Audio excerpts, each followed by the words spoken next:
എല്ലാവർക്കും സലു കിച്ചണിലേക്ക് സ്വാഗതം. ഞാൻ സമീറ. ഇന്ന് ഞാൻ തയ്യാറാക്കാൻ പോകുന്നത് വളരെ പ്രശസ്തമായിട്ടുള്ള ഹരിയാലി ചിക്കനാണ്. ശരിക്കും നല്ല വ്യത്യസ്തമായിട്ടുള്ള അടിപൊളി ടേസ്റ്റ് ആണ് കേട്ടോ ഈ ചിക്കന്. അപ്പം നിങ്ങൾ എല്ലാവരും ട്രൈ ചെയ്ത് നോക്കിയിട്ട് എങ്ങനെ ഉണ്ടായിരുന്നു എന്ന് എനിക്കൊന്ന് കമൻറ്റ് ചെയ്യണം. പിന്നെ നിങ്ങൾ ഈ വീഡിയോ ശ്രദ്ധിച്ച് കാണണം. ഇതിൽ നിന്നായിരിക്കും ഗിവ് എവേയുടെ ക്വസ്റ്റ്യൻ നിങ്ങൾക്ക് വരുന്നത്. അപ്പം നമുക്ക് എങ്ങനെയാണ് ഇത് തയ്യാറാക്കുന്നതെന്ന് നോക്കാം.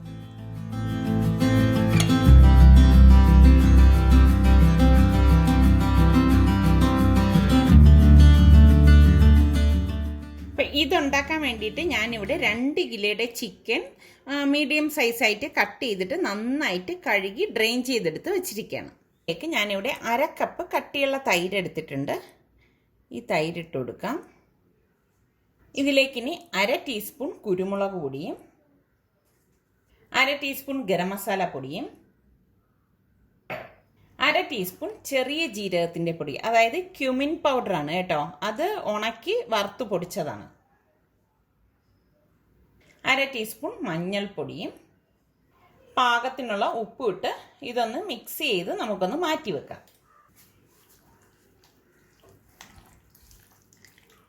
ഒരു 8-10 മിനിറ്റ് മാറ്റി വെച്ചിരുന്നാൽ മതി കേട്ടോ. ഒരുപാട് സമയമൊന്നും വയ്ക്കണം എന്നില്ല. ഇതെല്ലാം നന്നായിട്ടൊന്ന് മിക്സ് ചെയ്തെടുക്കണം. ഇതെല്ലാം ഞാനിവിടെ മിക്സ് ചെയ്തെടുത്ത് വെച്ചിട്ടുണ്ട്. അപ്പം ഞാൻ ഇനി ഇതൊരു 10 മിനിറ്റ് മാറ്റി വെക്കാൻ പോവാണ്. ഈ സമയം കൊണ്ട് നമുക്ക് 1-2 പേസ്റ്റ് തയ്യാറാക്കാനുണ്ട്. ഇതിപ്പോൾ അടച്ച് മാറ്റി വെക്കാം.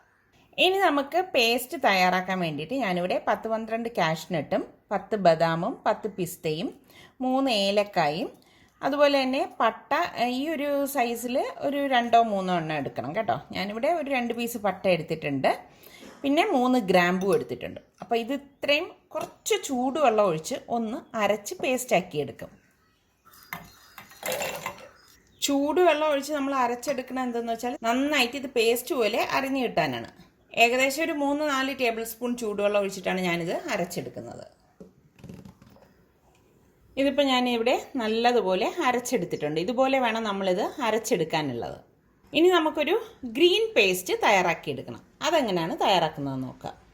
ഞാനിവിടെ വലിയ 2 പിടി മല്ലിയിലയും അതുപോലെ തന്നെ 1 പിടി പുതിനയില എടുത്തിട്ടുണ്ട്. അപ്പോൾ ഇത് ചെറുതായിട്ടൊന്ന് കട്ട് ചെയ്തെടുക്കാം. അരച്ചെടുക്കാൻ സൗകര്യത്തിനാണ് നമ്മൾ ഇത് ചെറുതായിട്ട് ഇതുപോലെ ഒന്ന് കട്ട് ചെയ്തെടുക്കുന്നത്. ഇനി ഞാനിതിലേക്ക് 10 പച്ചമുളക് എടുക്കുകയാണ് കേട്ടോ. അപ്പോൾ ഇത് ഇത്രയും നമുക്ക് മിക്സിയുടെ ജാറിലിട്ടൊന്ന് അരച്ചെടുക്കണം. ഒരു 1/4 കപ്പ് വെള്ളം ഒഴിച്ച് ഇതൊന്ന് അരച്ചെടുത്തിട്ട് വരാം.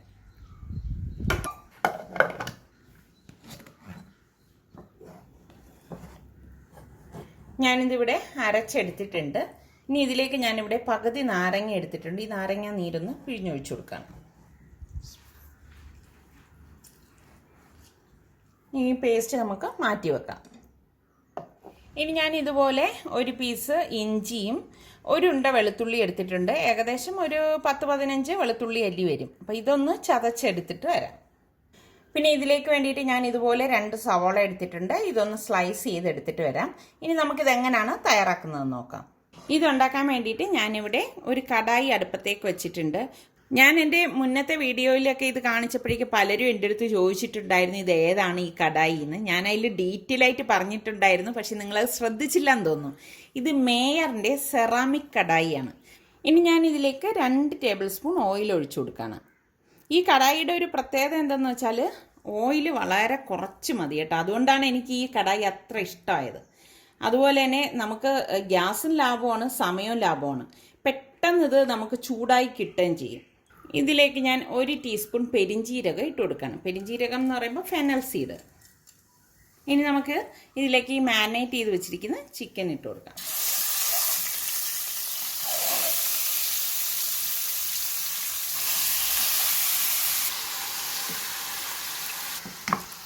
ചിക്കൻ ഇട്ട ശേഷം ഒന്ന് ഇളക്കി കൊടുക്കണം കേട്ടോ. ഞാൻ ഇതിനു മുൻപ് കാണിച്ചപ്പോഴേക്ക് പലരും എൻ്റെ അടുത്ത് ചോദിച്ചിരുന്നു ഇത് എന്ത് മെറ്റീരിയലാണ്, നോൺ സ്റ്റിക്ക് ആണോ എന്നൊക്കെ. ഇത് നോൺ സ്റ്റിക്കൊന്നുമല്ല, ഇത് സെറാമിക്കാണ്. ഇത് നാച്ചുറൽ മിനറൽസ്, സിലിക്കണും ഓക്സിജനും ഒക്കെ ചേർത്ത് ഉണ്ടാക്കിയതാണ്. അതുകൊണ്ട് തന്നെ 100% ടോക്സിൻ ഫ്രീ എന്നൊക്കെയാണ് ഇവർ അവകാശപ്പെടുന്നത്. നമ്മളിങ്ങനെ ഇളക്കി കൊടുത്തുകൊണ്ടിരിക്കണം കേട്ടോ. അതുപോലെ തന്നെ നോൺ സ്റ്റിക്കിലുള്ള ലിഡോ കാഡ്മിയമോ ഒന്നും ഇതിലില്ല. ശരിക്കും എല്ലായിടത്തും ചൂട് ഒരുപോലെ കിട്ടുന്നതുകൊണ്ട് തന്നെ പെട്ടെന്ന് നമുക്കിത് കുക്കായി കിട്ടുകയും ചെയ്യും കേട്ടോ. ഒരു 5 മിനിറ്റ് ഇതുപോലെ ഒന്ന് ഈ പാനിലിട്ടിട്ട് ഒന്ന് ഇളക്കി കൊടുക്കണം. ഒരു 5 മിനിറ്റ് നമുക്ക് ഇതുപോലെ ഒന്ന് വെച്ചിട്ട് വേവിച്ചെടുക്കണം. ഫ്ലെയിം മീഡിയം ഫ്ലെയിമിൽ വെച്ചിട്ടാണ് നമ്മളിത് വേവിച്ചെടുക്കുന്നത്. അടിയിൽ പിടിക്കാതിരിക്കാൻ വേണ്ടി ഇടയ്ക്കിടയ്ക്കൊന്ന് ഇളക്കി കൊടുക്കണേ.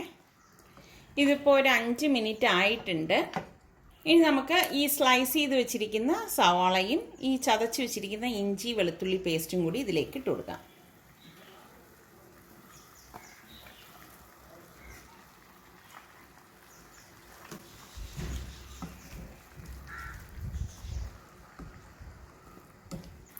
ഇനി നമുക്കിത് മൂടി വെച്ചിട്ട് വേവിച്ചെടുക്കാം. ഈ അടപ്പിനും ഉണ്ട് കേട്ടോ പ്രത്യേകത. ഇത് സ്റ്റെയിൻലെസ് സ്റ്റീലാണ്, പിന്നെ സിലിക്കോൺ ഹാൻഡിലാണ്. അപ്പം അതുകൊണ്ട് തന്നെ നമുക്ക് ചൂടൊന്നും നമ്മൾക്ക് കയ്യിൽ ഏൽക്കത്തില്ല. എത്ര ചൂടുള്ള സമയത്താണെങ്കിലും നമുക്ക് ഈസി ആയിട്ട് ഇത് മാറ്റാനും വയ്ക്കാനും ഒക്കെ പറ്റും. പിന്നെ ഇതിൻ്റെ ഗ്ലാസ് ലിഡ് എന്ന് പറയുന്നത് ഷാറ്റർ റെസിസ്റ്റൻറ്റ് ഗ്ലാസ് ലിഡാണ്. അങ്ങനെ ഒരുപാട് പ്രത്യേകതകളുണ്ട് കേട്ടോ ഈ ഒരു പാനിന്. പിന്നെ ഇതിൻ്റെ ഡീറ്റെയിൽ ആയിട്ടുള്ള വിവരങ്ങൾ ഞാൻ ഡിസ്ക്രിപ്ഷൻ ബോക്സിൽ കൊടുത്തിരിക്കാം. നമ്മൾ ഇടയ്ക്കിടയ്ക്ക് ഇതിൻ്റെ അടപ്പൊന്ന് മാറ്റിയിട്ടൊന്ന് ഇളക്കി കൊടുക്കണം കേട്ടോ.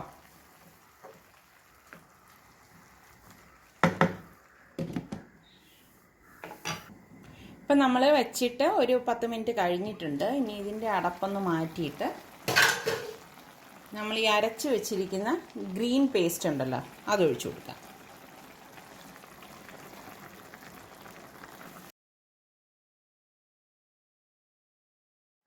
ഇപ്പം ചിക്കനിലല്ലാതെ ഇതുപോലെ തന്നെ നമുക്ക് പനീറിലും തയ്യാറാക്കിയെടുക്കാം കേട്ടോ. വീണ്ടും അടച്ചു വെച്ച് വേവിക്കാം. ഇതുപോലെ നമ്മൾ ഇടയ്ക്ക് അടപ്പൊന്ന് തുറന്നിട്ടൊന്ന് മിക്സ് ചെയ്ത് കൊടുക്കണേ. ശരിക്കും ആ ഗ്രീൻ മസാലയുടെ പച്ച ചൊവയൊക്കെ ഒന്ന് മാറിക്കിട്ടണം. ശരിക്കും നല്ല ഒരു മണമാണ് കേട്ടോ. വീണ്ടും മൂടി വെച്ച് വേവിക്കാം. ടോട്ടൽ ഒരു 25 മിനിറ്റൊക്കെ മതിയാവും നമുക്ക് ചിക്കൻ വെന്ത് കിട്ടാനായിട്ട്. ഇപ്പം ഏകദേശം ഒരു 10-20 മിനിറ്റ് ആയിട്ടുണ്ട്. അപ്പോൾ നമുക്ക് ഇതിൻ്റെ അടപ്പൊന്ന് മാറ്റിയിട്ട് ഒന്നുകൂടി ഒന്ന് ഇളക്കി കൊടുക്കണം. കണ്ടോ, കളറൊക്കെ ഒന്ന് ഗ്രീൻ ഒന്ന് ചേഞ്ചായി വന്നിട്ടുണ്ട്. ഇനി നമുക്ക് ഈ അരച്ച് വെച്ചിരിക്കുന്ന നട്ട്സിൻ്റെയും മസാലയുടെയും പേസ്റ്റ് ഉണ്ടല്ലോ അത് ഇതിലേക്ക് ഒഴിച്ചു കൊടുക്കാം.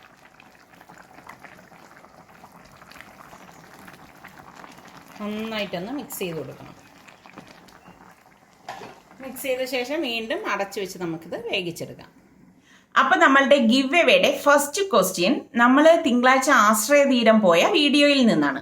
അവിടെ വൈകുന്നേരം ചായക്ക് ഒരു ദിവസം അവർ ചായയുടെ കൂടെ വട കൊടുക്കുന്നുണ്ട്. അപ്പം അത് ഏത് ദിവസം എന്നാണ് നിങ്ങൾ എഴുതേണ്ടത്. ഇപ്പം സൺഡേ മൺഡേ എന്നൊക്കെ പറയുന്ന പോലെ അത് ഏത് ദിവസം എന്ന് ഇംഗ്ലീഷിൽ തന്നെ എഴുതണം. ഇത് എഴുതേണ്ട ഫോർമാറ്റ് ഞാൻ പറയാം, നിങ്ങൾ ശ്രദ്ധിച്ച് കേൾക്കണം. സലു കിച്ചൻ സ്പേസ് ഏത് ദിവസമാണോ അത് എഴുതുക, അത്ര മാത്രമേ ഉള്ളൂ.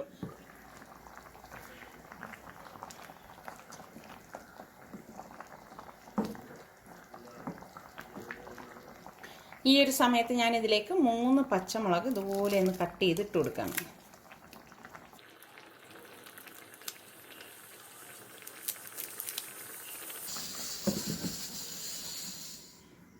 നമ്മുടെ ഹരിയാലി ചിക്കൻ കറി ഇവിടെ റെഡി ആയിട്ടുണ്ട്. അപ്പം നമുക്കിനി ഇതൊരു സെർവിങ് ബൗളിലേക്ക് മാറ്റാം.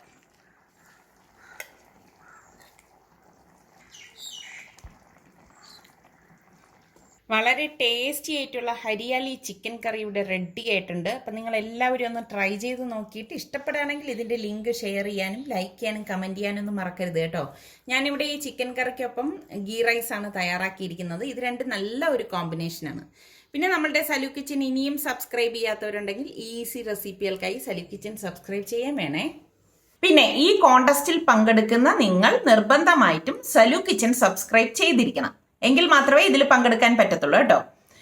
അപ്പോൾ നിങ്ങൾക്ക് എല്ലാവർക്കും സന്തോഷമായി കാണുമെന്ന് വിചാരിക്കുന്നു. കാരണം നിങ്ങൾ പറഞ്ഞതുപോലെ യൂട്യൂബിൽ നിന്ന് വളരെ ഈസി ആയിട്ടുള്ള ക്വസ്റ്റ്യൻ ആണ് ഫസ്റ്റ് ഗിവ് എവേയുടെ ഫസ്റ്റ് ക്വസ്റ്റ്യൻ ആയിട്ട് ഞാൻ നിങ്ങൾക്ക് തന്നിരിക്കുന്നത്. അപ്പോൾ ഈ ആൻസർ നിങ്ങൾ എഴുതേണ്ടത് ഈ വീഡിയോയുടെ താഴെയാണ്.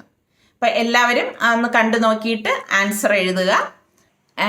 ഇമ്പോർട്ടൻ്റ് ആയിട്ട് ഒരു കാര്യം കൂടി ഞാൻ പറയാം കേട്ടോ. നിങ്ങൾ ഉത്തരവൊക്കെ എഴുതിക്കോളൂ. അതിൻ്റെ കൂടെ ഞാൻ ഈ ഉണ്ടാക്കിയ ഹരിയാലി ചിക്കൻ എങ്ങനെ ഉണ്ടായിരുന്നു എന്നുകൂടി നിങ്ങളൊന്ന് കമൻറ്റ് ചെയ്യണം കേട്ടോ.